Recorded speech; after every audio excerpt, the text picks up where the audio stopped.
आज हम लोग एसएम का chapter 7 organisation and strategic leadership को रीड करेंगे। इसके अंदर 4 टॉपिक्स है: organisation structure, strategic leadership, strategy supportive culture, entrepreneurship and इंट्राप्रेन्योरशिप।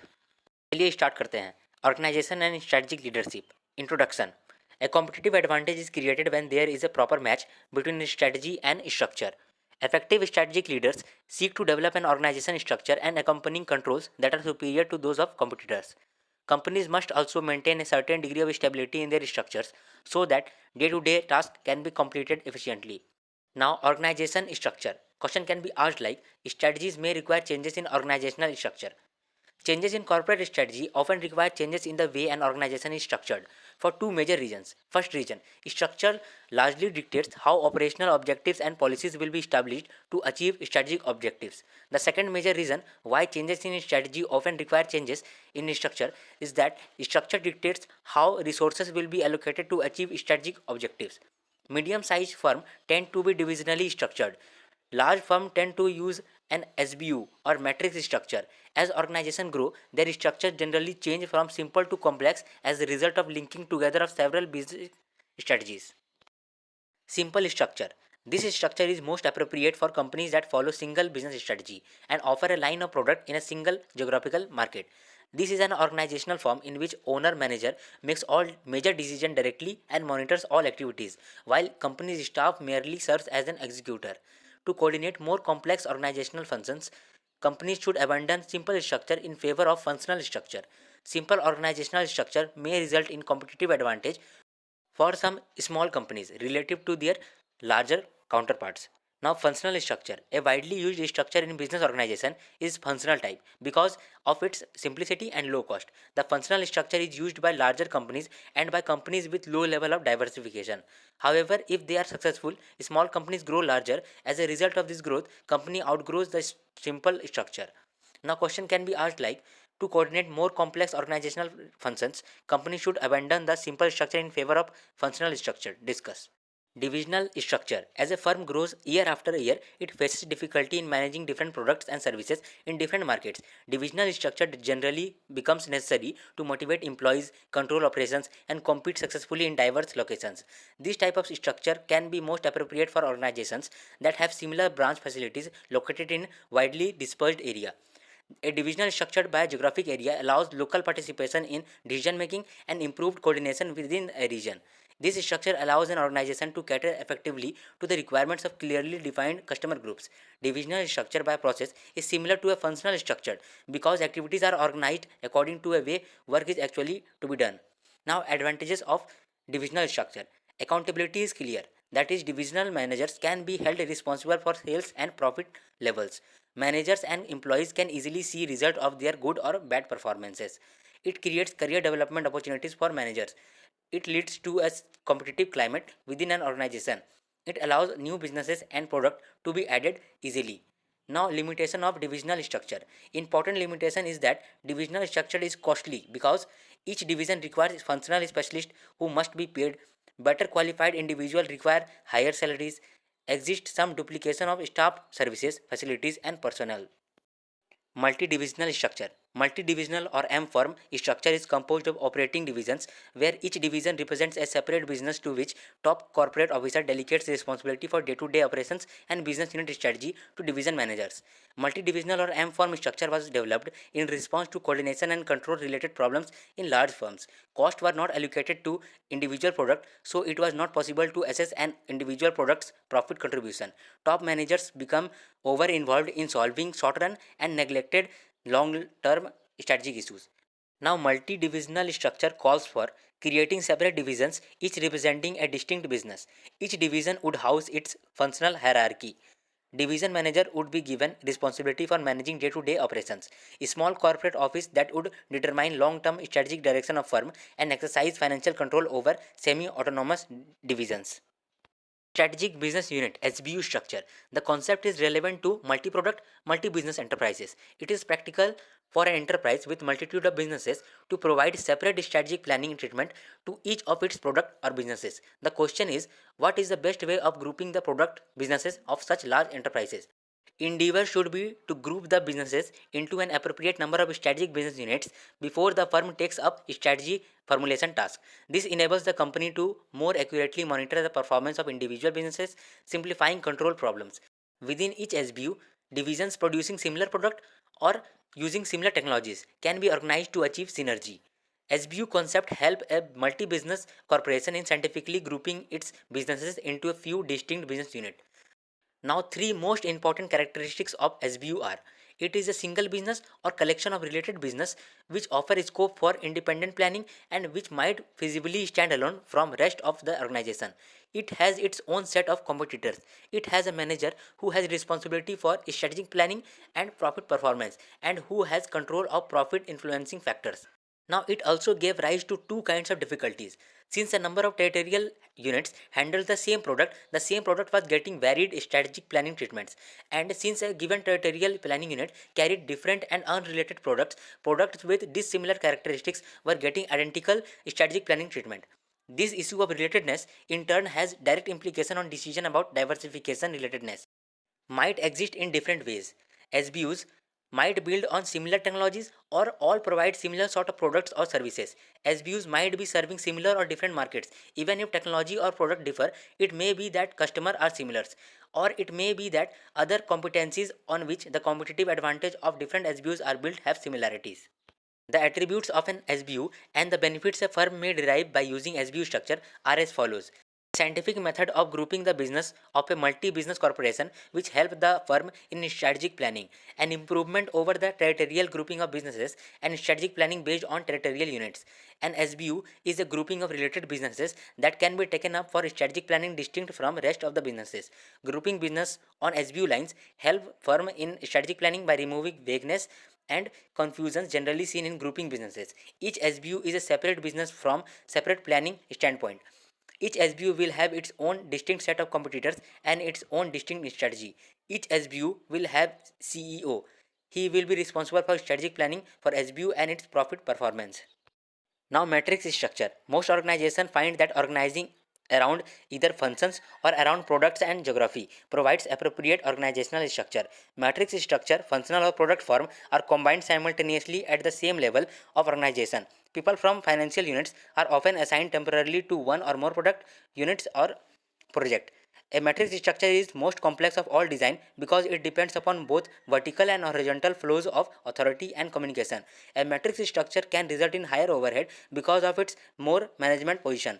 Despite its complexity, the matrix structure is widely used in many industries including construction, healthcare, research and defense. Matrix structure is used more frequently by businesses because they are pursuing strategies, add new product, customer groups, and technology to their ranges of activities. Matrix structure was developed to combine the stability of functional structure with the flexibility of product form. It is very useful when external environment is very complex and changeable. It does, however, produce conflict revolving around duties, authorities, and resource allocation. The matrix structure is often found in an organization or within an SBU when the following three conditions exist. Number 1. Ideas need to be cross-fertilized across projects or products.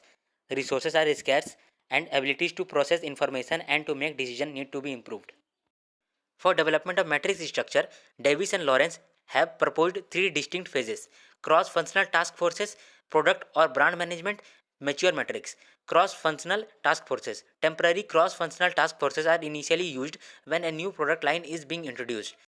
Product brand management. In this arrangement, function is still the primary organizational structure, but product or brand manager act as integrators of semi-permanent product or brand. Mature matrix. The third and final phase of matrix development involves a true dual authority structure. All employees are connected to both vertical functional superior and horizontal product manager.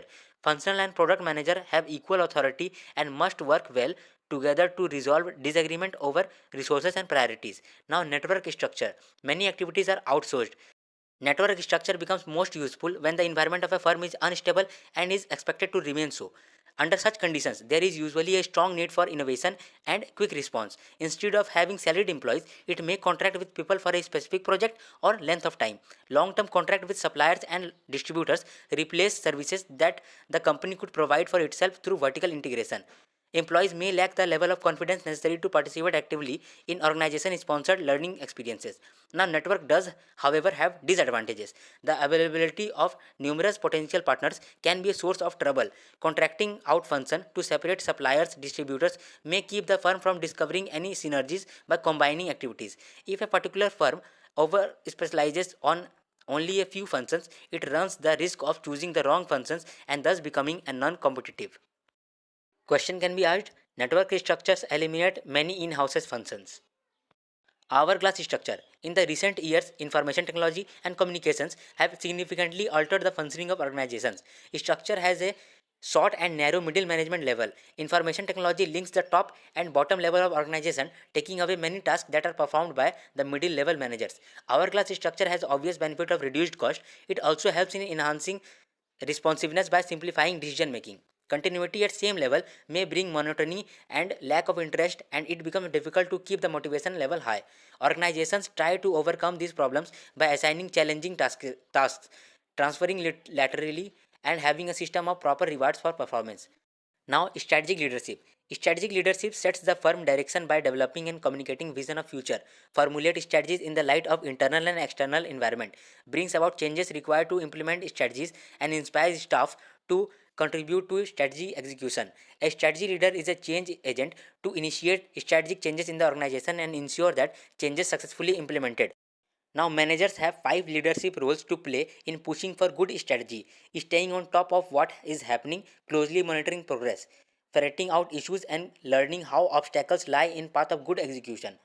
Number 2, promoting a culture and spirit de corps that mobilizes and energizes organizational members to execute strategy in a competent fashion and perform at a high level, keeping the organization responsive to changing conditions, alert for new opportunities, bubbling with innovative ideas, and ahead of rivals in developing competitively valuable competencies and capabilities. Now, number 4, exercising ethics leadership and insisting that the company conduct its affair like a model corporate citizen. Number 5, pushing corrective actions to improve strategy execution and overall strategic performance. Now, leadership role in implementation. Effective strategic leaders must be able to use strategic management process effectively by guiding company in way that result in formation of strategic intent and strategic mission, facilitating development of appropriate strategic action, and providing guidance that result in strategic competitiveness and earning above average returns.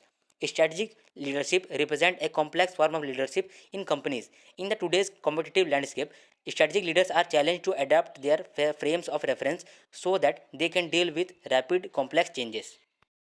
A strategic leader has several responsibilities, including the following: making strategic decision, formulating policies and action plans to implement strategic decision, ensuring effective communication in an organization, managing human capital, perhaps the most critical of strategic leaders' skill, managing change in the organization, creating and sustaining a strong corporate culture. Now, two basic approaches to leadership can be transformational leadership style and transactional leadership style.